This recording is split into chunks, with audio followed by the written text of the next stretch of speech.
වාලේසු අත්‍රා ගච්ඡන්තු දේවතා සද්ධම්මං මුනි රාජස්ස සුනන්තු සග්ග මොක්ඛදං ධම්ම ශ්‍රවණ කාලෝ අයං භදන්තා ධම්ම ශ්‍රවණ කාලෝ අයං භදන්තා ධම්ම ශ්‍රවණ කාලෝ අයං භදන්තා නමෝ තස්ස භගවතෝ අරහතෝ සම්මා සම්බුද්දස්ස නමෝ තස්ස භගවතෝ අරහතෝ සම්මා සම්බුද්දස්ස නමෝ තස්ස භගවතෝ අරහතෝ සම්මා සම්බුද්දස්ස ආරෝග්‍ය මිච්ඡේ පරමංච ලාභං සීලංච බුද්ධානුමතං සුතංච ධම්මානුවත්තිච අලීනතාච අත්තස්සද්වාරා පමුඛා චලේති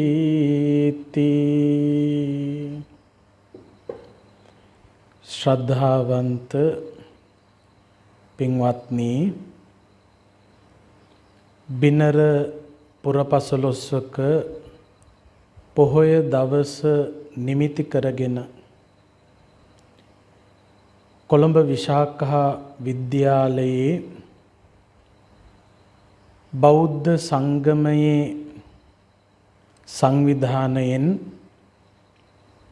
විදුහල්පතිතුමිය ඇතුළු ආචාර්ය මණ්ඩලය එවැගේම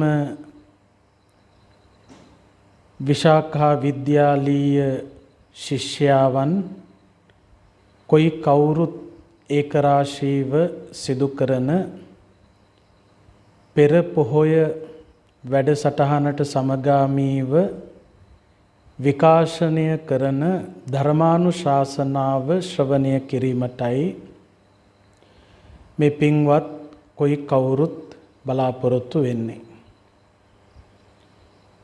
ඔබ අප සියලු දෙනාම හොඳටම දන්න කාරණාවක් තමයි මේ කාල සීමාව ඇසට නොපෙනෙන වෛරසයක් මුළු ලෝකයම අඩපණ කරලා තියෙන මොහොතක්.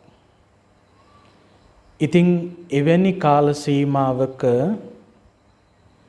මේ විදිහේ ධර්ම දේශනා පිරිස එකතු කරගෙන කරන්නට පුළුවන් කමක් නැහැ. ඒ නිසාම තමයි විශාඛා විද්‍යාලයේ බෞද්ධ සංගමේ පින්වතුන් මේ විදියට විශාඛා විද්‍යාලීය නිල YouTube නාලිකාව ඔස්සේ ඔබට මේ උතුම් ධර්ම දේශනාව ශ්‍රවණය කරන්නට ඉඩකඩ සලස්වල දෙන්නේ. ඒ බෞද්ධ සංගමේ පින්වතුන් සිදු කළ ආරාධනාවකට අනුවයි අද කුඹුක සිරි වජිරඥාන ධර්ම නිකේතනයේ සිට ඔබට අන්තර්ජාලය ඔස්සේ මේ උතුම් ධර්ම දේශනාව සිද්ධ කරන්නට බලාපොරොත්තු වෙන්නේ. විශාඛා විද්‍යාලීය ගරු විදුහල්පතිනිය, එවැගේම නියෝජ්‍ය විදුහල්පතිනිය, ආචාර්ය මණ්ඩලය, එවැගේම සිසු දියණිවරු, දෙමව්පියන් මේ හැමෝම වෙනුවෙන් අද මේ ධර්මානුශාසනාව සඳහා අපට ආරාධනාවන් සිද්ධ කළේ, දහත් වට්ටිය පූජා කළේ මෙවර කුඹුක සිරි වජිරඥාන ධර්ම නිකේතනයේ කටින පින්කමේ දායකත්වය අරගෙන කටයුතු කරන අපේ කමන්ත ප්‍රනාන්දු මහත්මයාගේ දියණිය අට ජී පන්තියේ අධ්‍යාපනය ලබන මලින්සා ප්‍රනාන්දු දියණිය. ඉතින් විශාකා විද්‍යාලය වෙනුවෙන් මලින්සා දියණිය අපට මේ මොහොතේදී ධර්මානුශාසනාව සිදු කරන හැටියට ආරාධනා කළා.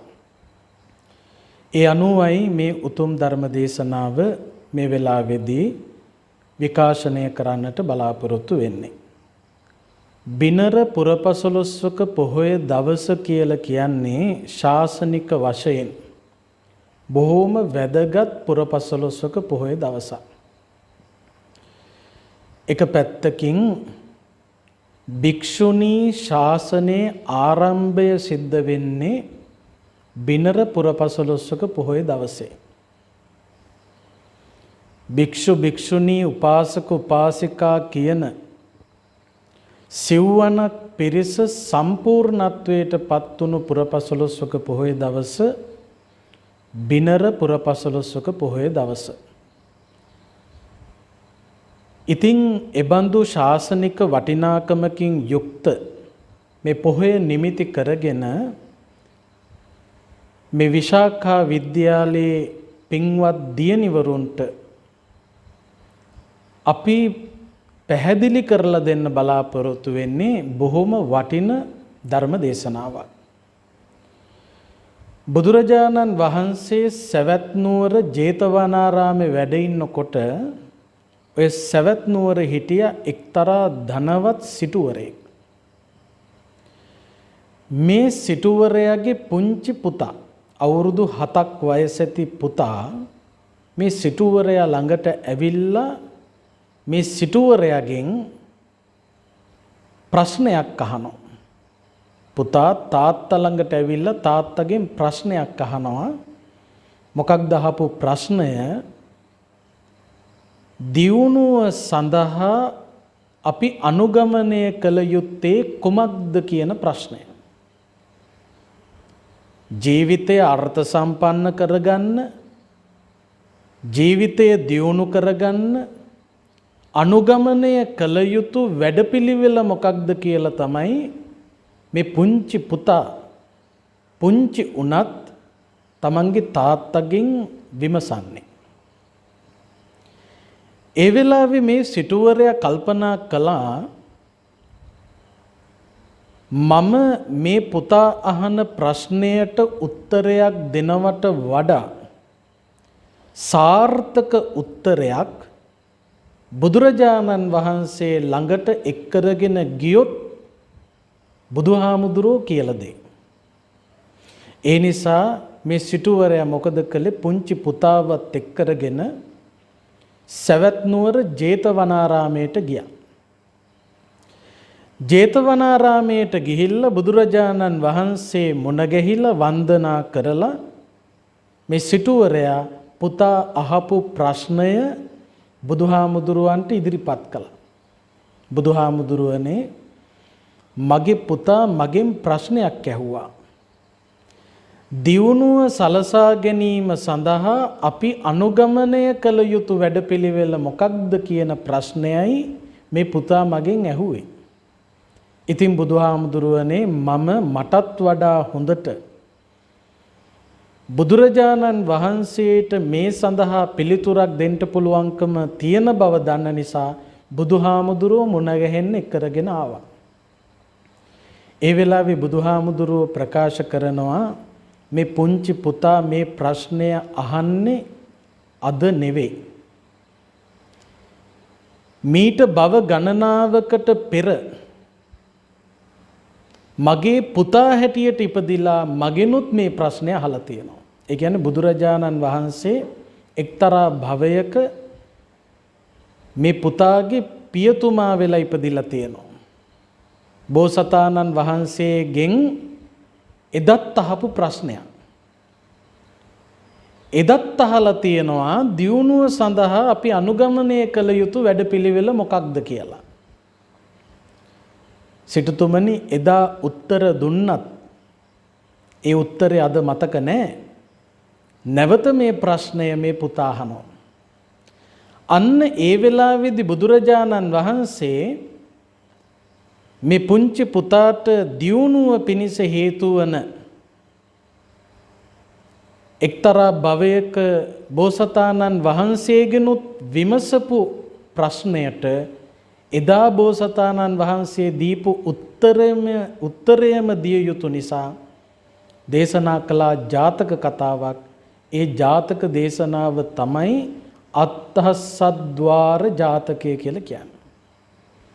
දැන් බුදුරජාණන් වහන්සේ මේ පුතාට එදා දීපු උත්තරය අද දවසේදීත් ලබා දෙනවා. අත්තස්සද්්වාර කියන වචනේ තේරුම අර්ථය පිණිස දියුණුව පිණිස හේතු වන දොරටු කියන අදහස. එතකොට මේ ජාතක කතාවේදී අපට අපේ ජීවිත ගමන සුවපත් කරගන්න දියුණු කරගන්න හේතු වන කාරණා බොහෝමයක් පැහැදිලි කරලා දීලා තියෙනවා. දැන් මේ පුංචි දෝලා පුතාලා මේ හැම කෙනෙක්ම මෙන්න මේ කරුණු කාරණා පිළිබඳව අවධානය යොමු කරනවා නම් ජීවිත ගමන සාර්ථක කරගන්න පුළුවන්කම ලැබෙනවා. අපි ජීවත් වෙනකොට දියුණුව පතන ආකාර කිහිපයක් තියෙනවා. ළමා කාලයේදී අධ්‍යාපනික වශයෙන් ඇති කරගන්න දියුණුව. ඒ වගේම ආධ්‍යාත්මික දියුණුව. ඊළඟට තරුණ කාලේදී වැඩිහිටි කාලයේදී ආර්ථික දියුණුව. අපි හැමෝම දියුණුව පතන මාර්ග තුනක් ඔය. අධ්‍යාපනික වශයෙන් දියුණු වෙන්නත් ඕන, ආර්ථිකමය වශයෙන් දියුණු වෙන්නත් ඕන, ආධ්‍යාත්මික වශයෙන් දියුණු වෙන්නත් ඕන.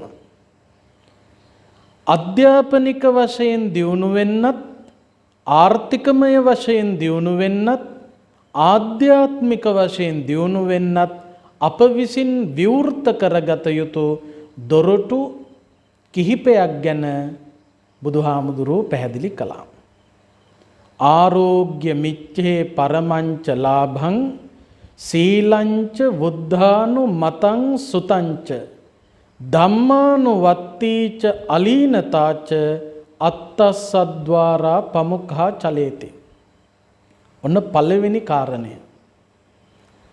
දැන් මේ ධර්මදේශනාව ඔස්සේ මේ දූලට දියුණුව පිණිස විවෘත කරගත යුතු දොරටුවල යතුරු බාර දීමයි කරන්නේ. යතුරු ටික අතට දෙනවා. ඊට පස්සේ යතුරු අතේ තියාගෙන හිටියයි කියලා වැඩක් වෙන්නේ නැහැ. දොරටු විවෘත කරගෙන යන්න උනන්දු වෙන්නත් ඕන. බණ දැනගත්තට වැඩක් වෙන්නේ නැහැ. ඒ බණට අනුගත වෙන්නේ නැත්තම්. ධර්මයේ ඉගෙන ගත්තට වැඩක් වෙන්නේ නැහැ. ධර්මය භාවිතා කරන්නේ නැත්තම්. ඒ නිසා මේ කාරණා ගැන හොඳට ඉගෙනගෙන ඒ අනුව ජීවිත ගමන හසුරවන්න කවුරුත් උනන්දු වෙන්න ඕන. පළමුවන කාරණාව තමයි ආරෝග්‍ය මිච්ඡේ පරමංච ලාභං. නිරෝගීකම. හැම කෙනෙක්ම නිරෝගී වෙන්න උනන්දු වෙන්න ඕන. උත්සාහවත් වෙන්න ඕන. ලෙඩ වෙලා බෑ. රජෙක් උනත් වැඩක් නැහැ ලෙඩෙක් නම්. ඒ නිසා ලෙඩ නැතිව නිරෝගීව ඉන්න උනන්දු වෙන්න ඕන. අපි දන්නවා ලෙඩක් හැදුනොත් මොකද වෙන්නේ? අධ්‍යාපනය හරියට කරගෙන යන්න අමාරු වෙනවා. ආර්ථිකය ශක්තිමත් කරගන්න බැරුව යනවා. ඒ විතරක් නෙවෙයි ආධ්‍යාත්මික දියුණුවක් ඇති කරගන්නත් අපහසු වෙනවා. ඒ නිසා නිරෝගීව වාසය කරන්න උනන්දු වෙන්න ඕන. එතකොට නිරෝගී වීම සඳහා අපි අනුගමනය කළ යුතු වැඩපිළිවෙල ගැන මේ කවුරුත් දන්නවා.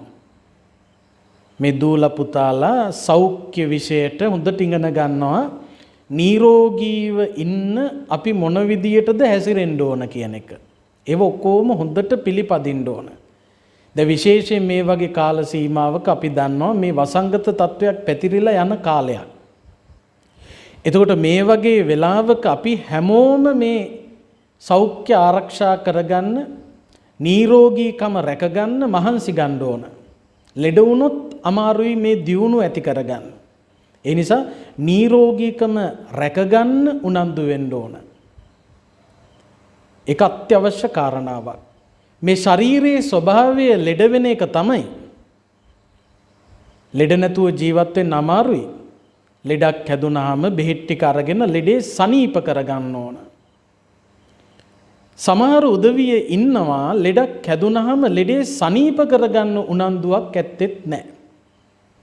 දැන් මේ කාල සීමාවේදී අපි හැමෝටම අදාළ දේශනාවක් තමයි බුදුහාමුදුරුවෝ අංගුත්තර නිකායේ පංචක නිපාතේ ගිලාන වග්ගයේ සිද්ධ කරලා තියෙනවා දූපට්ඨහක සූත්‍රය කියලා සූත්‍රයක්. මේක හරි වැදගත්. විශේෂයෙන් මේ කාලේ බුදුහාමුදුරුවෝ රෝගියාව ප්‍රධාන වශයෙන් කොටස් දෙකකට බෙදුවා. රෝග නෙවෙයි රෝගියාව. රෝග ප්‍රධාන වශයෙන් බෙදපු කොටස් දෙකනේ කායික රෝග සහ මානසික රෝග. එතකොට බුදුහාමුදුරුවෝ රෝග නෙවෙයි මෙතනදී රෝගියාව කොටස් දෙකකට බෙදලා තියෙනවා. ඒ කොටස් දෙක තමයි උපස්ථායකයාට උපස්ථාන කරන්න පුළුවන් රෝගියා සහ උපස්ථායකයාට උපස්ථාන කරන්න අපහසු රෝගියා. උපස්ථායකයා කියලා කියන්නේ වෛද්‍යවරයා වෙන්න පුළුවන්, හෙද කාර්ය මණ්ඩලය වෙන්න පුළුවන්, තමන්ව බලාගෙන ඉන්න අම්මා තාත්තා වෙන්න පුළුවන්, දරුවෝ වෙන්න පුළුවන්. විවිධ අවස්ථාවලදී තමන් අසනීප වුණාම තමන්ට උදව් කරන උපස්ථායකයෝ ඉන්නවා. ඒ උපස්ථායකයාට උපස්ථාන කරන්න පහසු රෝගීන් ඉන්නවා, අපහසු රෝගීන් ඉන්නවා. ඒ අයගේ ලක්ෂණත් බුදුහාමුදුරුවෝ ඔය සූත්‍රවලදී පෙන්නලා තියෙනවා. දැන් බලන්න, පුංචි වුණත්, තරුණ වුණත්, වැඩිහිටි වුණත් අපි හැමෝම ලෙඩ වෙන වෙලාවක් එනවනේ. එතකොට අපිට මොන තනතුරු තිබුණත්, මොන බලතල තිබුණත් අපිව හඳුන්වන්නේ ලෙඩෙක් කියන පොදු නමින්. රෝගියා, ලෙඩා. එතකොට ලෙඩෙක් හැටියට අපේ හැසිරීම තියෙන්න ඕනේ උපස්ථායකයෙකුට උපස්ථාන කරන්න පහසු විදියට. දැන් රටක් හැටියට මේ වෙලාවේ රටේ ඉන්න හැම මිනිස්සෙක්ම උපස්ථායක මණ්ඩලයට උපස්ථාන කරන්න පහසු වෙන විදියට හැසිරෙන්න ඕන. ඒ කියන්නේ අපේ රටේ වෛද්‍ය කාර්ය මණ්ඩලයට, හෙද කාර්ය මණ්ඩලයට, සෞඛ්‍ය අංශවලට මේ රෝගී තත්ත්වය මැඩපවත්ව ගන්න පහසු වෙන විදියට, පුළුවන් වෙන විදියට අපි කටයුතු කරන්න ඕන. ඒ සඳහා වැදගත් වන නිසා තමයි මේ කාරණාව පිළිබඳව ඔබට දැනුවත් කරන්න අපි උනන්දු වෙන්නේ, උත්සාහවත් වෙන්නේ. බුදුරජාණන් වහන්සේගේ දේශනාවේ සඳහන් වෙනවා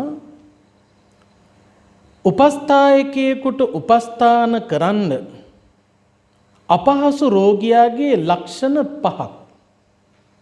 දැන් මේ දූල පුතාලා අසනීප වුණාම, තරුණ ඇත්තෝ, වැඩිහිටිය අය අසනීප වුණාම මෙන්න මේ ලක්ෂණ වලින් යුක්තයි නම් ඔබට උපස්ථාන කරන්න හරි අමාරුයි. පළවෙනි කාරණාව තමයි අසප්පායකාරී හෝති. රෝගයක් හැදුනහම මේ රෝගයට නොගැලපෙන වැඩ කරනවා නම් අසප්පායකාරී හෝති කියලා කියන්නේ ඒකයි. ලෙඩක් හැදුනහම ලෙඩේට එපා කියන දේවල් තියෙනවානේ. ඒ එපා කියන දේවල් කරන්න යනවා නම් ඒ රෝගියාට උපස්ථාන කරන්න අමාරුයි කියලා බුදුහාමුදුරුවෝ පෙන්වනවා. ඔය පළවෙනි කාරණේ. දැන් මේ දූලා පුතාලා ඔක්කොම හොඳට මේව තේරුම් ගන්න ඕනේ. ලෙඩ තියෙනවා නම්, අසනීප තියෙනවා නම් ඒවට එපා කියපු දේවල් කරන්න බෑ. කරන්න යනවා නම් ලෙඩේ හොඳ කරගන්න බෑ. දෙවෙනි එක තමයි සප්පායේ මත්තං නජානාති. ලෙඩේට සුදුසුයි කියලා අනුමත කරපු දේවල් තියෙනවා. ඒ අනුමත කරපු දේවල් වල මත්තං නජානාති මාත්‍රාව හරියට දන්නේ නැත්තම්, ලෙඩේට සුදුසුයි කියලා තියෙන දේහි ප්‍රමාණය මාත්‍රාව හරියට දන්නේ නැත්තම් ඒ රෝගියාව සනීප කරන්න උපස්ථායකයට අමාරුයි. ඊළඟට පෙන්නනවා බේසජ්ජං න පටිසේවිතා හෝති. ලෙඩක් හැදුනාම බෙහෙත් ගන්න යන්නේ නැත්තම්. ලෙඩක් හැදුනාම බෙහෙත් ගන්න යන්න ඕන. සමහර අය ඉන්නවා ලෙඩක් හැදුනාම බෙහෙත් ගන්න යන්නේ නැහැ. බෙහෙත් ඕනේ නැහැ කියලා ඉන්නවා. දැන් අපේ රටේ එහෙම ළමයි මැරිලා තියෙනවා. සමහරකට ලෙඩ හැදිලා බෙහෙත් ගන්න යන්නේ නැහැ. සමහරකට මිත්‍යා දෘෂ්ටික අදහස් ඒ වගේ හේතු නිසා. දැන් බුදුරජාණන් වහන්සේ අසනීප වෙච්ච වෙලාවල් වලදී ජීවක වගේ වෙදමහතුරුන්ගෙන් බුදුහාමුදුරුවොත් බෙහෙත් ගත්තා. එතකොට බෙහෙත් ගන්න යන්නේ නැත්තම් ඒ රෝගියවත් සනීප කරන්න අමාරුයි. විශේෂයෙන් මේ කාලෙට බොහොම වටිනවා මේ කාරණා. ඊළඟට අත්තකාමස්ස ගිලානුපට්ඨාකස්ස න යථාභූතං ආබාධං ආවීකත්තා හෝති. ලෙඩේ සනීප කරන්න උවමනාවෙන් ඉදිරිපත් වෙන උපස්ථායකයට, ඒ කියන්නේ වෛද්‍යවරයා වෙන්න පුළුවන්, හෙද කාර්ය මණ්ඩලයේ කෙනෙක් වෙන්න පුළුවන්, ඔබේ අපහසුතා ගැන අහනකොට මොනවද තියෙන අමාරු, කොයි විදියටද කැක්කුම තියෙන්නේ කියලා අහනකොට හරියට තොරතුරු කියන්නේ නැත්තම්, රෝගයේ තියෙන අපහසුතා හංගනවා නම් සමහර විට උගුර රිදෙන්නේ නැහැ කියනවා නිරෝධායනයට යන්න වෙයි කියලා. ගඳ සුවඳ දැනෙන්නේ නැතුව ඉඳෙද්දී දැනෙනවද කියලා අහුවම දැනෙනවා කියනවා නිරෝධායනයට යන්න වෙයි කියලා. එහෙම බොරු කරනවා නම් එහෙම ලෙඩුන්ව සනීප කරන්න බෑ කිව්වා බුදුහාමුදුරුවෝ. ඊළඟට රෝගී තත්වයේ නිසා ඇතිවෙන වේදනාව, ඊළඟට ප්‍රතිකාරය ඉවසන්න බැරි නම් එවැනි රෝගියෙකුට උපස්ථාන කරන්න අපහසුයි කියලා බුදුහාමුදුරුවෝ පෙන්වනවා. දැන් සමහර ලෙඩු ඉන්නේ බෙහෙත් ටික දුන්නාම බෙහෙත් බොන්නේ නැහැ. අපි කවුද බෙහෙත් කැමැත්තෙන් බොන්නේ? කැමැත්තෙන් බොන්නේ නැහැ කවුරුත්. කැමැත්තෙන් රෝහලට ගිහිල්ලා දවස් ගණන් රෝහලේ ඉන්නෙත් නැහැ. ඒ වගේ රෝගී තත්වයක් ඇති වුණාම රෝගය සමනය කර ගැනීම පිණිස ඒ වේදනාව විඳින්න ඉවසන්න පුළුවන් වෙන්න ඕන. අපේ රටේ බලන්න ලෙඩේ හැදුනහම රෝහලට ගිහිල්ලා දැම්මහම ලෙඩේ සනීප කරගන්න පහුවෙනිද පැනලා ගිහිල්ලා.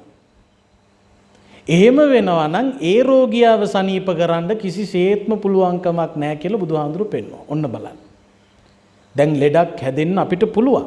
ඕනෑම වෙලාවක රෝගවලට මේ ශරීරය විවෘතයි. රෝග නිඩ්ඩම් පබංගුරන්. ලෙඩවලට වාස භූමියක්. පළවෙනි කාරණාව තමයි ලෙඩ හැදෙන එක නවත්ත ගන්න මහන්සි ගන්න ඕන. දැන් මේ වගේ කාලයකදී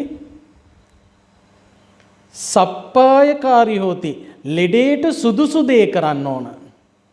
දැන් කරන්න එපා කියපු දේවල් නොකර කරන්න කියලා තියෙන දේවල් කරන්න ඕන. ඊළඟට කරන්න කියලා තියෙන දේවල් වල ප්‍රමාණය දැනගන්න ඕන. ඊළඟට අසනීප තත්වයක් තියෙනවා නම් ඒ දෙයට බෙහෙත් ටික ගන්න ඕන. ලෙඩේ ගැන අහනකොට තියෙන ආබාධ ටික හංගන්න නැතුව කියන්න ඕන. ඒ වගේම රෝගී ඉවසන්න ඕන. අන්න එහෙම වුණොත් ලෙඩේ සනීප කරන්න පුළුවන්කම තියෙනවා. කෙසේ නමුත් නිරෝගීකම අත්‍යවශ්‍යයි. හැමදාම නිරෝගී වෙන්න බැරි වෙන්න පුළුවන්. ලෙඩක් හැදුනොත් මොකද කරන්න ඕන? ලෙඩේ සමනය කරගන්න ඉක්මනට මහන්සි ගන්න ඕන. මොකද ලෙඩ වුණොතින් අපිට මේ දියුණුව සලසා ගන්න පුළුවන්කමක් නැහැ. ඔය පළවෙනි කාරණය. ඊළඟට දෙවෙනි කාරණය තමයි සිල්වන්තකම. පළවෙනි දොරටුව නිරෝගීකම. නිරෝගී වෙන්න මහන්සි ගන්න. දෙවෙනි දොරටුව තමයි සිල්වන්තකම. සිල්වත්කම තියෙන්න ඕන. දුස්සීලකම ඇති කරගත්තොත් ඉගෙන ගන්න හම්බෙන්නෙත් නැහැ, හම්බ කරන්න හම්බෙන්නෙත් නැහැ, ආධ්‍යාත්මික දියුණුවක් ලබන්නත් බෑ. බලන්නකො දුස්සීල ජීවිත ගත කරන මිනිස්සු කොච්චර විනාශ වෙනවද? සමහරක් විට ළමා කාලෙම දුස්සීල ජීවිත ගත කරන ළමයි මේ සමාජයේ නැතුව නෙවෙයි. ඒ වගේ තත්වයකට පත් වුණාම මොකද වෙන්නේ? ඉගෙන ගන්න වැඩේ හරියට කරගන්න බැරුව යනවා. බලන්න සමහර ළමයි ළමා කාලේම පංච දුෂ්චරිත කරන්න පුරුදු වෙලා. සත්තු මරනවා, හොරකම් කරනවා, කාමයන් නිවර්දව හැසිරෙනවා, බොරු කියනවා, මත්ද්‍රව්‍ය භාවිතා කරනවා. ඒ වගේ තත්ත්වවලට පත් වුනහම මොකද වෙන්නේ? ඉගෙන ගන්න වැඩේ කරන්න බෑ. අධ්‍යාපනය සාර්ථක ලෙස කරගෙන යන්න නම් පිරිසිදු පිවිතුරු මනසක් තියෙන්න ඕනේ. දුස්සීලකම වැඩි වෙනකොට, ඒ කියන්නේ කය අසංවර වෙනකොට, වචනය අසංවර වෙනකොට, සිත අසංවර වෙනකොට අධ්‍යාපනය සාර්ථක කරගන්න බැරුව යනවා. ආර්ථිකය සාර්ථක කරගන්න බැරුව යනවා. ආධ්‍යාත්මික දියුණුව ඇති කරගන්න බැරුව යනවා. ඒ නිසා සිල්වන්ත වෙන්න ඕන. ගිහි ඇත්තෝ හැටියට ඔය ඇත්තෝ පංචශීල ප්‍රතිපදාව දිවි හිමියෙන් රකින්න ඕන. දැන් මේ පාසල් යන දූල පුතාලා පංචශීලයේ සමාදන් වෙනකොට විශේෂයෙන් මතක තියාගන්න ඕන කාමේසු මිච්ඡාචාරා වේරමණී සික්ඛාපදං සමාදියාමි කියන ශික්ෂාපදය සඳහා පුරාණයේ සමාදන් වෙච්ච ශික්ෂාපදයක් තියෙනවා. ඒක තමයි සමාදන් විය යුත්තේ. දැන් ඔය පංචශීලයේදී මොනවද පන්සිල්? පාණාතිපාතා වේරමණී සික්ඛාපදං සමාදියාමි, අදින්නාදානා වේරමණී සික්ඛාපදං සමාදියාමි, කාමේසු මිච්ඡාචාරා වේරමණී සික්ඛාපදං සමාදියාමි, මුසාවාදා වේරමණී සික්ඛාපදං සමාදියාමි, සුරාමේරේ මජ්ජපමා දට්ඨානා වේරමණී සික්ඛාපදං සමාදියාමි. ඕකෙදී හොඳට මතක තියාගන්න විවාහ ප්‍රාප්ත වෙනකන් ඔය තුන්වෙනි ශික්ෂාපදයට කියන්නේ කාමේසු මිච්ඡාචාරා වේරමණී සික්ඛාපදං සමාදියාමි නෙවෙයි. ඔය දැන් ඇත්තටම පන්සිල් දෙනකොටත් හාමුදුරුවොත් වැරද්දක් කරනවා. ළමයින්ට පන්සිල් දෙනකොටත් කියන්නේ කාමේසු මිච්ඡාචාරා වේරමණී. ඒක අදාළ වෙන්නේ විවාහ ප්‍රාප්ත වෙච්ච අයට. එතකන් සමාදන් විය යුතු ශික්ෂාපදය තමයි අබ්‍රහ්මචර්යා වේරමණී සික්ඛාපදං සමාදියාමි. මේකට තමයි කිව්වේ කුමර බඹසර කුමරි බඹසර කියලා. හරිනම් දූල පුතාලා ඉස්කෝලේ යන විවාහ වෙන්න ඉස්සල්ලා සමාදන් වෙන්න ඕන පංචශීලය තමයි පාණාතිපාතා වේරමණී සික්ඛාපදං සමාදියාමි, අදින්නාදානා වේරමණී සික්ඛාපදං සමාදියාමි, අබ්‍රහ්මචර්යා වේරමණී සික්ඛාපදං සමාදියාමි, මුසාවාදා වේරමණී සික්ඛාපදං සමාදියාමි, සුරාමේරේ මජ්ජපමා දට්ඨානා වේරමණී සික්ඛාපදං සමාදියාමි. අබ්‍රහ්මචර්යා කියලා කියන්නේ දැන් කාමේසු මිච්ඡාචාරා වේරමණී කියන්නේ වැරදි කාම සේවනයෙන් වැළකීම. විවාහ ප්‍රාප්ත වෙනකන් හරි හෝ වැරදි කියලා දෙකක් නැහැ, කොහොමත් බෑ. ඒකයි අබ්‍රහ්මචර්යා කියලා කියන්නේ. එතකොට මෙන්න මේ ශික්ෂාපද පිළිබඳව කල්පනාවෙන් ඉන්න ඕනේ. මේ සුළු වරදෙහි පවා බය දකිමින් කටයුතු කරන කෙනෙක් වෙන්න ඕන. එහෙම නැති වුණොත් මොකද වෙන්නේ? අධ්‍යාපනය අඩාල වෙලා යනවා. ඒ නිසා සිල්වන්ත වෙන්න ඕන. පංචශීල ප්‍රතිපදාව දිවිහිමියෙන් රකින්න. පංචශීලය ආරක්ෂා කරන්න. එතන තමයි තමන්ට දියුණුව ඇති කර ගන්නට පුළුවන්කම ලැබෙන්නේ. විශාඛා විද්‍යාලීය දියණියවරු විශාඛාව ආදර්ශයට අරගෙනනේ තමන්ගේ ජීවිත ගමන ගෙන යන්නේ.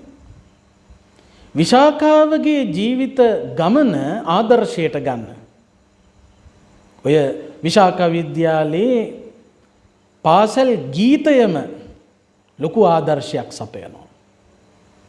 ඒ ගීතයම තමන්ට ආදර්ශයක් බවට පරිවර්තනය කරගන්න පුළුවන් නම් විශාඛාව වගේ සම්බුද්ධ ශාසනය රකින්න, මහා මේල පළඳනාවත් පූජා කරපු මේ පිළිබඳව ඔබේ පාසල් ගීතේ ලස්සනට තියෙනවනේ.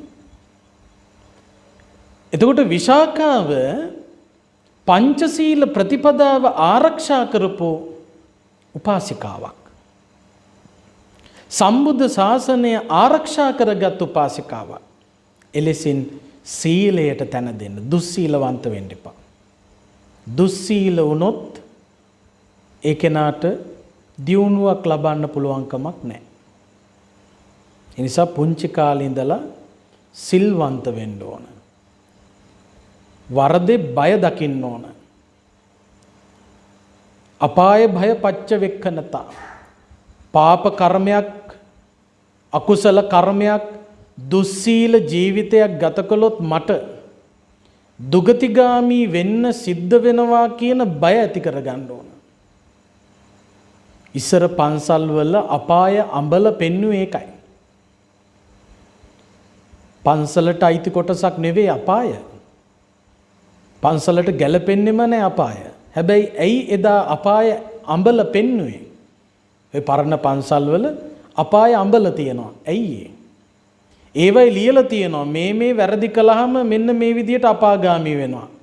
පංචශීලයේ කඩ කරලා වාසය කළොත් මෙන්න මේ විදියට අපාගාමී වෙලා දුක් විඳින්න වෙනවා. ඒව අඹල පෙන්වුවේ බය ඇති කරව ගන්න. අපාය භය පච්ච වෙක්කනතා. අපායට බය තියෙන්න ඕනේ. දැන් එන්න මේ සමාජයේ අපායට තියෙන බය නැති වෙන්නයි යන්නේ. දැන් අපි දකින්න දේවල් තමයි සමහරක් වෙලාවට අර අපායේ බය ඇති කරවන්න පන්සලේ අඹලා තියෙන අපායේ වැරදි කරපු මිනිස්සුන්ට දඬුවම් පමුණුවන යම රජුරුවන්ගේ පිළිමේ අඹලා තියෙන තැනට ගිහිල්ලා යම රජුරුවන්ට කරට අත දාගෙන සෙල්ෆි ගන්න තරම් බය නැති මිනිස්සු බිහි වෙලා තියෙනවා. බයක් නැහැ. යම රජුරුත් සෙල්ලමට අරගෙන තියෙන්නේ. හොඳට මතක තියාගන්න පිළිමෙට කරට අත දාලා යම රජුරුවන්ගේ ප්‍රතිමාවට කරට අත දාලා පින්තූරේ ගන්නකන් යම රජුරුව හිටියට අපාගාමි වෙච්ච දාට නම් යම රජුරුත් එක්ක එකක්වත් කතා කරන්න හම්බෙන්නේ නැහැ. ඒ නිසා අපාය පිළිබඳව බය උපදවගෙන සිල්වන්ත ජීවිත ගත කරන්න. ඊළඟට තුන්වෙනි කාරණාව තමයි වැඩිහිටියන්ගේ අවවාද අනුශාසන පිළිගන්න ඕන. ඔන්න දියුණුව සඳහා හේතු වන මාර්ග. දැන් අධ්‍යාපනය සාර්ථක කරගන්න නම් මෙතන වැඩිහිටි කියලා කියන්නේ වයසින් වැඩිහිටිම නෙවෙයි. වයසින් වැඩිහිටිත් අයිති තමයි අධ්‍යාපනය සාර්ථක කරගත්ත අධ්‍යාපනයෙන් ඉහළට ගියපු උදවිය තමන්ට වඩා ඉහළට ගිහිල්ලා නම් ඒ කෙනා වැඩිහිටි තමයි. ආර්ථිකයෙන් තමන්ට වඩා ඉහළට ගියා නම් එයා වැඩිහිටියෙක් තමයි. ආධ්‍යාත්මිකය තමන්ට වඩා ඉදිරියට ගියා නම් එයා වැඩිහිටියෙක් තමයි. එතකොට අපි මොකද කළ යුත්තේ? තමන්ට වඩා ඉහළට ගියපු කෙනාගේ අවවාද අනුශාසනා තමන්ගේ ජීවිතයට ගත යුතුයි. දැන් හොඳට විභාග සමත් වෙච්ච ඇත්තෝ ඒ තත්ත්වවලට පත් වෙලා තියෙන්නේ කොහොමද කියන එක ගැන මේ හැමෝම කල්පනා කරන්න ඕන. බුදුහාමුදුරු පෙන්නෝ ගමන වීතිපච්ච වෙක්ඛනතා කියලා. ඔය ආධ්‍යාත්මික ගමන නම් බුදුහාමුදුරු පැහැදිලි කළා කල්පනා කරන්න. බුදු පසේ බුදු මහරහතන් වහන්සේලා ඒ තත්ත්වවලට පත් වෙන්න අනුගමනය කළේ කොයි වගේ ගමන් මාර්ගයක්ද? දැන් අපි වගේම හිටපු අය තමයි. බුදුරජාණන් වහන්සේලා, පසේ බුදුරජාණන් වහන්සේලා, රහත් ඵලයට පත්වෙච්ච රහතන් වහන්සේලා කෙලෙස් සහිතව අපි වගේම මේ සංසාර ගමනේ කටයුතු කරපු අය. එතකොට ඒ උත්තමයන් වහන්සේලා ඒ වගේ ඉහළ මාර්ගඵල අවබෝධ කරගන්න අනුගමනය කරපු වැඩපිළිවෙල මොන විදියටද පාරමිතා ධර්ම සම්පූර්ණ කළේ? ආන්න ඒ ගැන විමසන්න ඕන. ආර්ථිකය ශක්තිමත් කරගත්තා නම් කවුරු හරි කොහොමද ඒකේනා ව්‍යාපාර දියුණු කරගෙන තියෙන්නේ? ඒ වැඩිහිටියන්ගේ අවවාද ගන්න ඕන. අධ්‍යාපනයෙන් සාර්ථකත්වයට පත් වුණා නම් ඒ සාර්ථකත්වයට පත්ුනේ කොහොමද කියන ආදර්ශය ගන්න ඕන. බලන්න මේ සමාජයේ ඕන තරම් ඉන්නවා අසමත් උනත් සමත් වෙච්ච මිනිස්සු. දැන් අපේ සමහර කට ළමයින්ට විභාග එක විභාගයක් අසමත් වුණොත් මුළු ජීවිතේම අසමත් කියලා හිතලා කඩා වැටෙනවා. සමහරු එල්ලිලා මැරෙනවා. සමහරු වහ බොනවා. එහෙම තත්ත්වවලටපත් වෙන්නේ නැහැ. අසමත් වෙලත් පසුව නැවත විභාගවලට යොමු වෙලා සමත් වෙච්ච සමහරක් විට විභාගය අවස්ථා 5-6 ලියලා මහාචාර්යවරු බවට පත් වෙච්ච ඇත්තෝ ඉන්නවා අපේ රටේ ලෝකේ. ඒ වගේ වැඩිහිටියන්ගේ අවවාද ආදර්ශයන් ජීවිතයට එකතු කරගන්න උනන්දු වෙනවා නම් ඒ වැඩිහිටි අවවාදයන්ට තැන දීම කීකරු වීම Tamanට සමත් වෙන්න හේතුවක්. දෙමව්පියෝ කියන දේවල් හොඳට අහන්න ඕන. ඒ ඇත්තන්ගේ ජීවිත ගමන තුල ඒ ඇත්තෝ ලැබපු අත්දැකීමෙනුයි Tamanට අවවාද අනුශාසනා ලබා දෙන්නේ. ඒ නිසා වැඩිහිටියන්ගේ අවවාද අනුශාසනා හොඳට අහන කෙනෙක් වෙන්න ඕන. අන්න එහෙමනම් ඒ කෙනා දියුණුව සලස ගන්නවා. ඊළඟට බුදුරජාණන් වහන්සේ පැහැදිලි කළා බහුශ්‍රුතභාවය. බහුශ්‍රුතභාවය තියෙන්න ඕනේ. දැන් පළවෙනි කාරණාව මොකක්ද? නිරෝගී වෙන්න ඕන. දෙවෙනි කාරණාව සිල්වන්ත වෙන්න ඕන. තුන්වෙනි කාරණාව වැඩිහිටියගේ අවවාද අනුශාසනා පිළිගන්න ඕන, පිළිපදින්න ඕන. හතරවෙනි කාරණාව තමයි බහුශ්‍රුත වෙන්න ඕන. මොකද්ද මේ බහුශ්‍රුත කියන්නේ?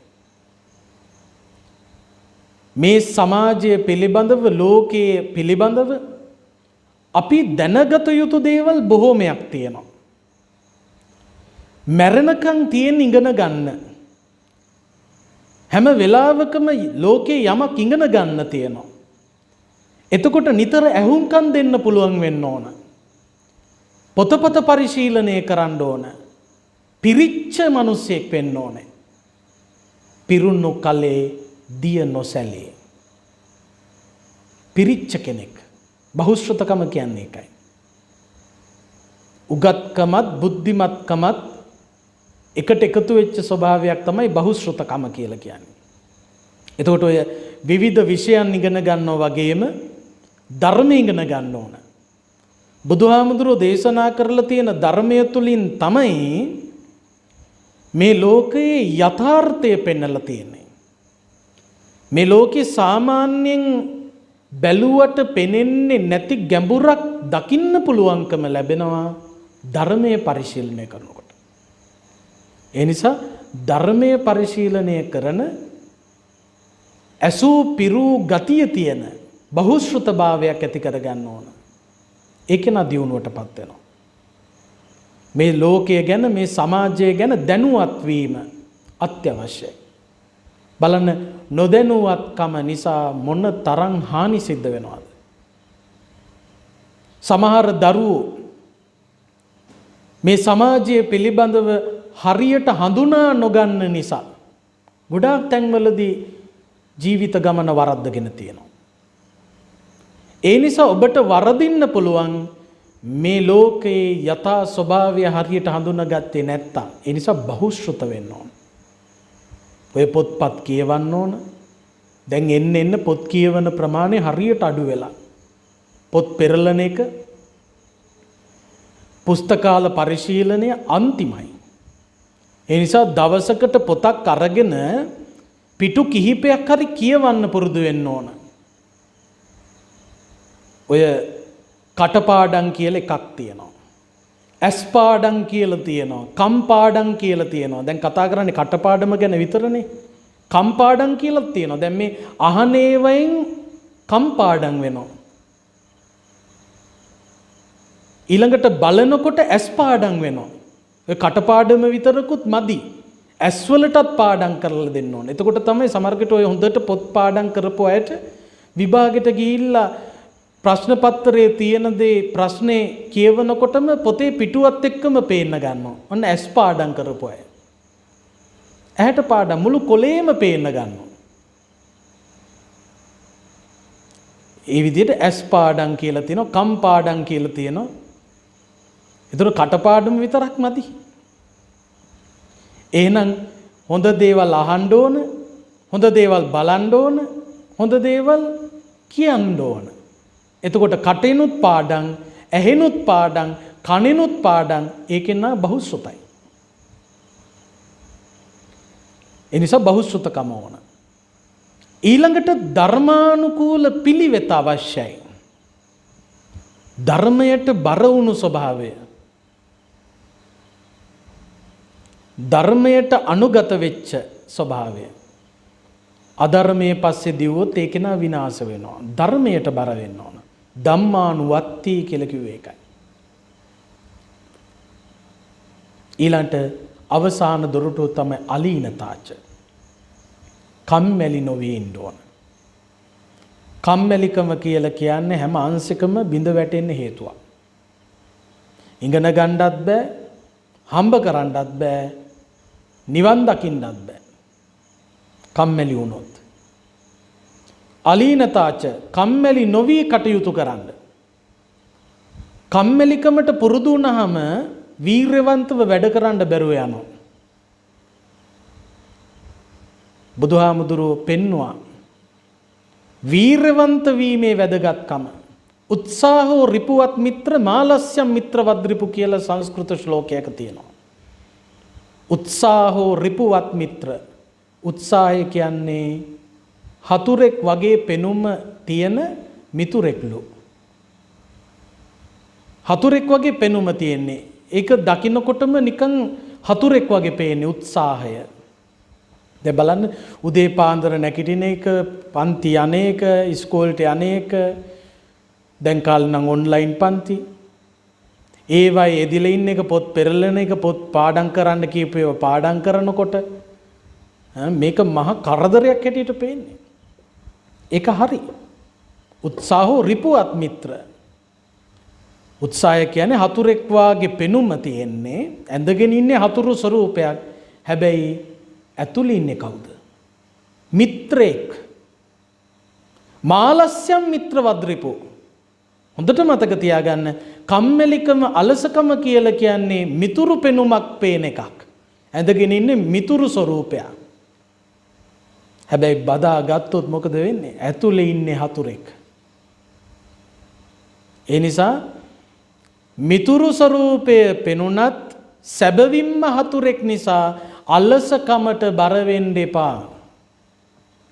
හතුරු පෙනුමක් තිබුණත් මිතුරෙක් නිසා උත්සාහය කරා යන්න. වීරවන්ත වීම, උත්සාහය ඇති කර ගැනීම දියුණුවට හේතුවක්. කම්මැලිකම ඇති වෙන විදිහත් බුදුහාමුදුරුවෝ පෙන්වුවා.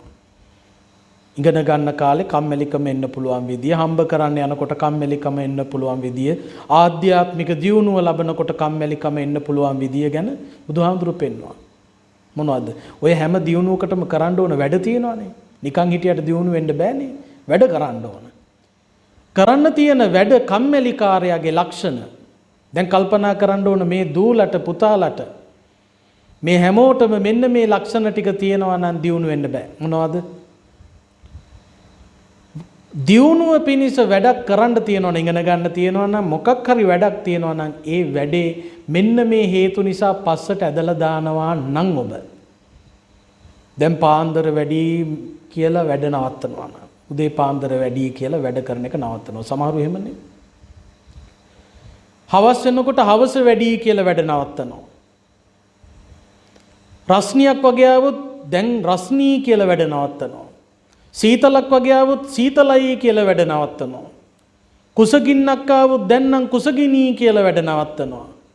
කුසගින්නට කාපුවෙන් පස්සේ කාපු ගමන් කියලා වැඩ නවත්තනවා. ගමනක් යන්න තියෙනකොට ගමනක් යන්න තියනවා කියලා වැඩ නවත්තනවා.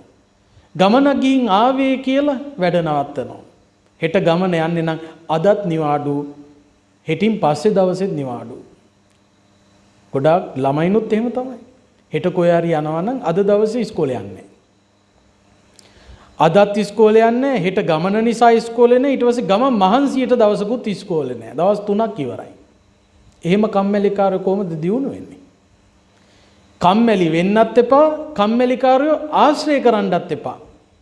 කුසීත පුද්ගල පරිවර්ජනතා කියලා බුදුහාමුදුරු දේශනා කළේ. දියුණු අපේක්ෂා කරන කෙනා කම්මැලිකාරයෝ ආශ්‍රය කළොත් වෙන්නේ එයත් කම්මැලි වෙලා වැටෙනවා. හැමෝම අහලා තියෙනවනේ අර ගෙම්බන්ගේ කතාව. අපි නිතර කියනවා. ගෙම්බ ගොඩක් වැටුණලු වලකට. වලේ කට උඩට තවත් ගෙම්බෝ ටිකක් ආවලු. මහා කම්මැලිකාර ගෙම්බෝ ටිකක් ඇවිල්ලා තියෙන්නේ වලේ කට ගාවට. ඇවිල්ලා ඉවර වෙලා කිව්වලු වල ඇතුළට වැටිලා ඉන්න ගෙම්බන්ට උඹලට නම් ඔය වලෙන් ආයේ ගොඩ එන්න හම්බෙන්නේ නැහැ.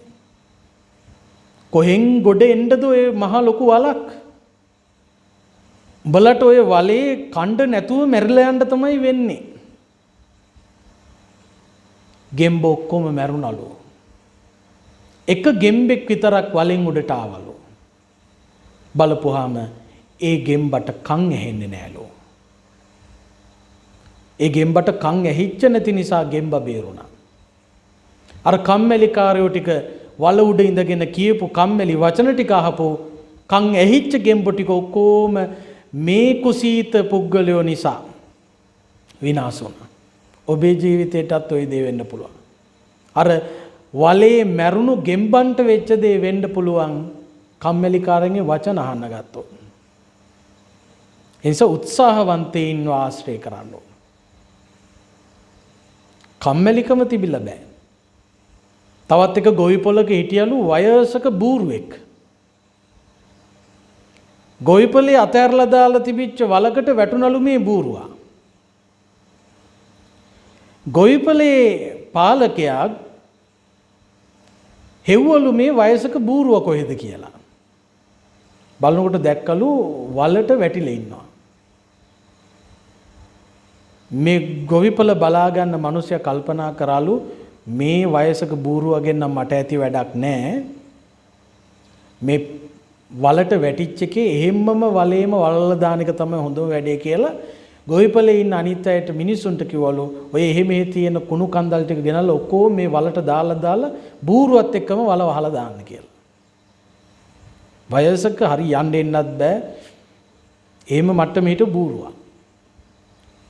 ඉතින් මිනිස්සු අර ගොවිපළේම තියෙන කුණු ටික ගෙනිහින් වලට දානවලු. වලේ කටගාවට එනකන් කුණු පිරෙනකොට බූරුවා වලෙන් එහෙම්මම ගියාලු. මොකද්ද බූරුවා කරලා තියෙන්නේ? කුණු වලට දාන ගානට කුණු ගොඩ උඩ හිටගෙන. වලට වැටෙන කුණු ගොඩ ගාව ගිහිල්ලා හිටගෙන ටික උඩට ආවා. බූරුවා බේරුණා. ඒ වගේ හොඳට මතක තියාගන්න කම්මැලි නැති වීරවන්ත මනසක් ගොඩනගා ගන්න. වීරවන්ත නම් හරිම වටිනවා. සිංහයෝ වගේ වෙන්න ඕන. කැලෑවේ රජුරෝ කවුද? සිංහයා. කැලෑවේ ලොකුම සතා කවුද? අලියා. උසම සත්තුත් ඉන්නවා. ජිරාෆ්ලා වගේ උස සත්තුත් ඉන්නවා. හැබැයි කැලේ රජා සිංහයා. කොහොමද සිංහයා කැලේ රජා වුණේ? ඇත්තටම ගත්තොත් අලියෙකුට පුළුවන්ලු තියෙන ශක්තියට අනුව සිංහෙක්ව වුණත් හොඬ වැලෙන් උස්සලා පොලේ ගහලා විනාශ කරලම දාන්න පුළුවන්. අලියට ඒ තරම් හයියක් තියෙනවා. හැබැයි ඒත් කැලෑවේ අලියා සිංහයාට යටත්. හේතුව මොකද්ද?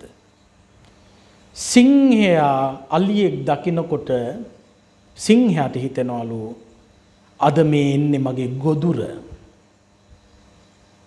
මේ මගේ ගොදුර මේ එන්නේ. අලියා සිංහයා දකින්නකොට අලියට හිතෙනවලු මූ මාව මරාගෙන කයි කියලා. බලන්න. සිංහයාට හිතෙනවා මේ මගේ ගොදුර, අලියට හිතෙනවා මූ මාව මරාගෙන කයි. මූ මාව මරාගෙන කයි කියලා හිතන තාක්කල් අලියා දුර්වලයි. සිංහයා ශක්තිමත්. ආකල්ප. දැන් මෙහෙම කියනකොට හාමුදුරුවෝ කොහොමද සිංහයාගේ ආකල්පය දැනගත්තේ? අලියාගේ ආකල්පය දැනගත්තේ කොහොමද? කොහොමද මේ විදිහේ වුනේ?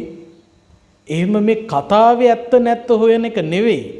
මේ කතාවෙන් දෙන පණිවිඩයයි වැදගත් වෙන්නේ. ඕන තරම් තියෙනවා කතාවල ඇත්ත නැත්ත හොයන්න ගියොත් සමහරකට බොරු වෙන්නත් පුළුවන්. නමුත් කතා ආශ්‍රය කරගෙන දීලා තියෙන පණිවිඩ හරි වැදගත්. ඔය සංස්කෘත ශ්ලෝක, සංස්කෘත සාහිත්‍ය ග්‍රන්ථ එහෙම අපේ මේ දූපුතුන්ට උගන්වන්න ඕන. ඔය පංචතන්ත්‍ර වගේ ග්‍රන්ථ පරිශීලනය කරන්න ඉඩ දෙන්න ඕන. ඒ කාලේ තිබුණේ එහෙම අධ්‍යාපනයක්. පන්සල ආශ්‍රය කරගෙන සිදු කළ ඒ අධ්‍යාපන ක්‍රමයේදී ඔන්න ඕව හොඳට ඉගෙන ගන්න ලැබුණා. ඒ නිසා මෙන්න මේ දොරටු ටික විවෘත කරගන්න. එහෙනම් විශාකා විද්‍යාලයේ මේ දූලට ඒ වගේම දූලට විතරක් නෙවෙයි බණ ටික අහන පුතාලට පාසල් යන ළමයින්ට තරුණ අයට වැඩිහිටියන්ට හැමෝටම ජීවිතේ ජය ගන්න ඕන නම් වයස් ભેදයක් නැහැ. නිරෝගීකම රැක ගන්න. මේ කාලේ නම් ගොඩාක් පරිස්සමෙන් සෞඛ්‍යංශ දීලා තියෙන උපදේශ ටික පිළිපදිමින් වැඩ කරන්න. සිල්වන්ත වෙන්න. වැඩිහිටියෝ කියන දේ අහන්න. ඊළඟට බහුශ්‍රත වෙන්න. පොතපත පරිශීලනය කරන්න. ධර්මානුකූල පදනමක ජීවත් වෙන්න. කම්මැලි වෙන්න එපා. මෙන්න මේවා තමන්ගේ ජීවිතේ පුහුණු කරනවා නම් මේ හැමෝටම ජීවිතය ජය ගන්න පුළුවන්කම ලැබේ. ජීවිත ගමන ජය ගැනීම සඳහා විශාකා විද්‍යාලීය දූලට ධර්මයේ ශ්‍රවණය කරන හැම දරුවෙකුටම තරුණයෙකුටම වැඩිහිටියෙකුටම අධ්‍යාපනික දියුණුව ලබන්නට ආධ්‍යාත්මික දියුණුව ලබන්නට ආර්ථිකමය දියුණුව ලබන්න මේ උතුම් දම් දෙසුම බිනර පුරපසළොස්වක පොහොය දවස නිමිති කරගෙන විශාකා විද්‍යාලීය බෞද්ධ සංගමය මගින් සංවිධානය කරන පෙර පොහොය වැඩසටහන මේ උදෑසන කාලේ ශ්‍රවණය කළ මේ උතුම් ධර්ම දේශනාව ඔබට දියුණුව පිණිසම පවතිවා කියලා ප්‍රාර්ථනා කරන්න. ආකාසට්ඨා ච බුම්මට්ඨා දේවා නාග මහිද්దికා පුඤ්ඤන්තං අනුමෝදිත්වා චිරං රක්ඛන්තු ශාසනං චිරං රක්ඛන්තු දේශනං චිරං රක්ඛන්තු ත්වං සදා. අද මේ උතුම් ධර්මානුශාසනාව විශාකා විද්‍යාලීය බෞද්ධ සංගමයේ මගින් සංවිධානය කරලා කවුරුත් පන්සිල් සමාදන් වෙලා ධර්ම ශ්‍රවණය කරලා අප්‍රමාණ කුසල ස්කන්ධයක් පුණ්‍ය ස්කන්ධයක් අත්පත් කරගත්තා.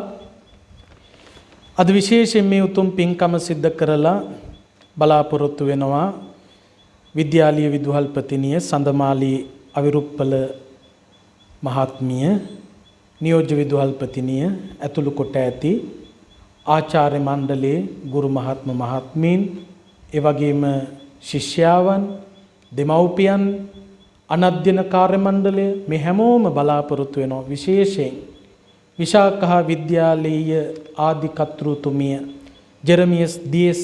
මෙතිනිය සිහිපත් කරගෙන එතුමියට පුණ්‍යානුමෝදනා කරන්න. එතුමිය නිසා තමයි විශාකා විද්‍යාලය මේ රටට ලැබෙන්නේ. විශාකා විද්‍යාලයෙන් රටට අභිමානයක් ගෙනල්ලා දෙන මොනතරම් ශිෂ්‍යයා වූ ආලෝකමත් කළ ශිෂ්‍යයා වූ ඒ විශාකා විද්‍යාලයෙන් බිහි වුණාද. ඒ හැම ආලෝකයක්ම ලැබුණේ එතුමියගේ ඒ මහා වටිනා පරිත්‍යාගය නිසා. ඒ නිසා ජෙරමියස් ඩී.එස්. මෙතිනිය මේ පින් අනුමෝදන් වේවා. ඒ වගේම විශේෂයෙන් වසර 53ක කාල සීමාවක් විශාකා විද්‍යාලය ආදරයෙන් රැක බලාගත්තෝ.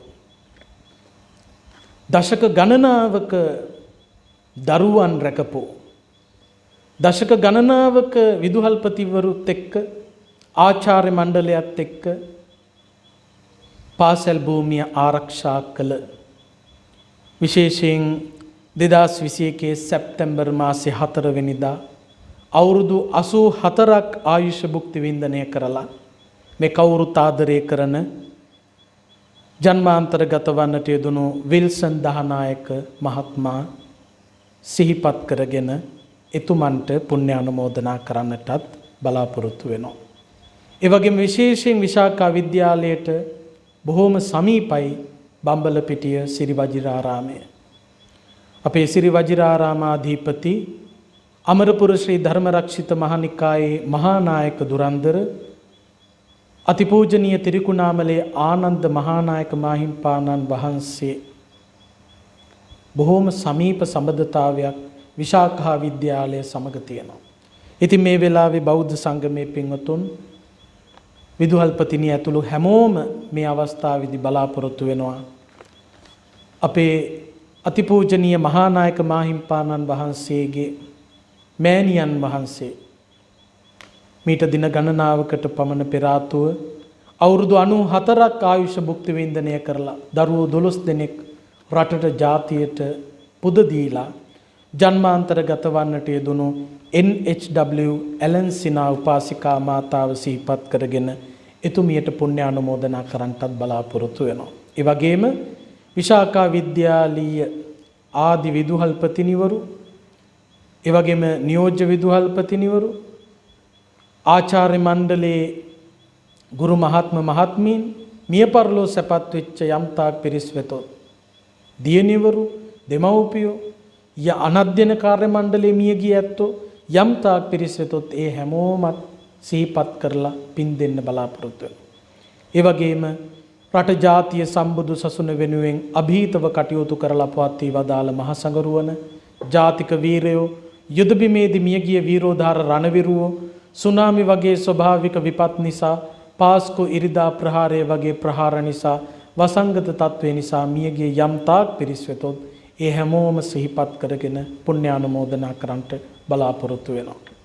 ඒ වගේම විශේෂයෙන් මේ ධර්ම දේශනාව ශ්‍රවණය කළ මේ හැමෝගේම නමින් මියගිය සියලුම ඥාතීන්ට පින් දෙන අතරේ අද මේ ධර්ම දේශනාව පටිගත කරන්නේ කුඹුක සිරි වජිර ඥාන ධර්ම නිකේතනයේ සිටයි. මේ ධර්ම නිකේතනය ගොඩනැගීමෙහිලා පුරෝගාමීව කටයුතු කළ අපේ ප්‍රනාන්දු පවුලේ එරංජිත් ප්‍රනාන්දු මහත්මයා, කමන්ත ප්‍රනාන්දු මහත්මයා ඇතුළු ඒ පවුල්වල පින්වතුන්ට අපි විශේෂයෙන් පුණ්‍යානුමෝදනා කරනවා. මේ විහාරස්ථානයේ ගොඩනගන්න කටයුතු කරලා ඒ රැස් කරගත්ත පින්, විශේෂයෙන් මිය පරලෝ සැපත් ආදරණීය පියාණන් ආර්යදාස ප්‍රනාන්දු පියාණන්, ආදරණීය මෑණියන් අයිරාංගනී ප්‍රනාන්දු උපාසිකා මාතාව අම්මා ඇතුළු නමින් මිය පරලෝ සැපත් වෙලා පින් අපේක්ෂාවෙන් ඉන්න යම්තාක් දෙමාපිය ඥාති හිතයිසින් වෙතොත් ඒ හැමෝම මේ පින් අනුමෝදන් වෙත්වා. භව ගමන් සුවපත් කර ගනිත්වා. සසර දුකින් එතරව උතුම් නිවනින් සැනසෙත්වා කියලා මියගිය ඥාතීන්ට පින් දෙමු. ඉදම්මේ ඥාතිනං හෝතු සුඛිතා හොන්තු ඥාතයෝ. ඉදම්මේ ඥාතිනං හෝතු සුඛිතා හොන්තු ඥාතයෝ. ඉදම්මේ ඥාතිනං හෝතු සුඛිතා හොන්තු ඥාතයෝ. සම්‍යක් දෘෂ්ටික දෙවියෝ මේ පින් අනුමෝදන් වෙත්වා. රට ජාතිය සම්බුද්ධ ශාසනය යෙහෙන් ආරක්ෂා කරත්වා. විශේෂයෙන් කොළඹ විශාකා විද්‍යාලීය විදුහල්පතිනිය, පින්වත් සඳමාලී අවිරුප්පල මැතිනිය ඇතුළු කොට ඇති පවුලේ පින්වතුන්ට, නියෝජ්‍ය විදුහල්පතිනිය, ආචාර්ය මණ්ඩලයේ ගුරු මහත්ම මහත්මීන්, ඒ වගේම විශාකා විද්‍යාලීය දියණිවරු, අනධ්‍යයන කාර්ය මණ්ඩලයේ පින්වත් සියලු දෙනා, දෙමව්පියන්, ඒ වගේම ආදි ශිෂ්‍යයින්, ශිෂ්‍යාවන් ඇතුළු කොට ඇති රටවැසි ලොවැසි හැමෝටම, ඒ වගේම මේ පැතිර යන වසංගත රෝගී තත්ත්වයේ ඉදිරියේ රෝග නිවාරණ සංග්‍රාමයේ යෙදී සිටින පින්වත් අපේ වෛද්‍ය කාර්ය මණ්ඩලයට, හෙද කාර්ය මණ්ඩලයට, ඒ වගේම ත්‍රිවිධ හමුදාවේ පොලිසිය පින්වතුන්ට, අසනීප තත්ත්වවලට පත්වෙච්ච ඇත්තන්ට සිත ශාන්ති යහපත උදා වෙත්වා. ඒ වගේම කමන්ත ප්‍රනාන්දු මහත්මයා, රංජිත් ප්‍රනාන්දු මහත්මයා ඇතුළු ප්‍රනාන්දු පවුලේ පින්වතුන්ට, විශාකා විද්‍යාලයේ 8G පන්තියේ අධ්‍යාපනය ලබන මලින්සා ප්‍රනාන්දු දියණිය ඇතුළු කොට ඇති පවුල්වල පින්වත් පිරිසටත්, පින්කමේ දායකත්වයේ දරපු ඒ සියලු දෙනාටම විශාකා විද්‍යාලයේ බෞද්ධ සංගමේ මේ ධර්ම දේශනාව සඳහා විශේෂයෙන් අපට ආරාධනා කළ ඒ පින්වත් සියලු දෙනාටම දෙවියන්ගේ ධාර්මික රැකවරණය, කායික මානසික සුවපත්භාවය සැලසෙත්වා. දෙවියොත් පතන බෝධියකින් උතුම් නිවනින් සැනසෙත්වා කියලා දෙවියන්ට පින් අනුමෝදන් කරමු. එත්තාවතාච අම්හෙහි සම්භතම් පුඤ්ඤ සම්පදං සබ්බේ දේවා අනුමෝදන්තු සබ්බ සම්පත්ති සිද්ධියා. එත්තාවතාච අම්හෙහි සම්භතම් පුඤ්ඤ සම්පදං සබ්බේ දේවා අනුමෝදන්තු සබ්බ සම්පත්ති සිද්ධියා එත්තාවතාච අම්හෙහි සම්භතම් පුඤ්ඤ සම්පදං සබ්බේ දේවා අනුමෝදන්තු සබ්බ සම්පත්ති සිද්ධියා. මෙසේ රැස් කරගත් සකල කුසලානිසංසයන්ගේ බලයෙන් කාටත් උතුම් ධර්මාවබෝධය පිණිසම හේතු වාසනා වේවා කියලා ප්‍රාර්ථනා